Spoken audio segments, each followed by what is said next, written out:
செங்கல்பட்டு அருகே குளவி கொட்டியதில் 7 வயது சிறுவன் பலியான சம்பவம் அதிர்ச்சியை ஏற்படுத்தி இருக்கிறது.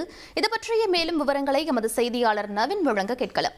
வணக்கம் நவீன், என்ன நடந்தது? முழு விவரங்கள் என்ன?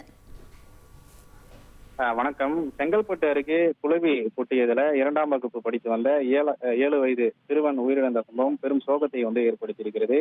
செங்கல்பட்டு மாவட்டம் செம்பாக்கம் பகுதியைச் சேர்ந்தவர் கார்த்திகேயன். இவர் கூலி வேலை செய்து வருகிறார்.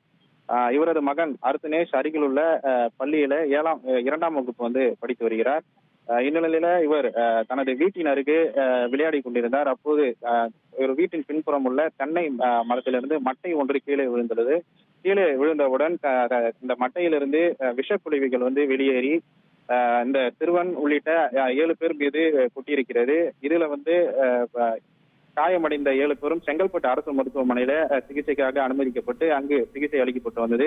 இந்த நிலையில சிறுவன் அர்த்தனேஷ் சிகிச்சை பலனின்றி தற்போது செங்கல்பட்டு அரசு மருத்துவமனையில உயிரிழந்திருக்கிறார். மற்ற அனைவரும் தற்போது தீவிர சிகிச்சையானது அளிக்கப்பட்டு வருகிறது. இந்த சம்பவம் இந்த செம்பாக்கம் பகுதியில பெரும் சோகத்தையும் பரபரப்பையும் ஏற்படுத்தியிருக்கிறது. ட்ரெண்ட ஃப்ரெண்ட் ஆக்கிக்கோங்க. தந்தி டிவியின் சப்ஸ்கிரைபர்ஸ் அண்ட் ஃபாலோவர்ஸ் குடும்பத்துல நீங்களும் இணையுங்க.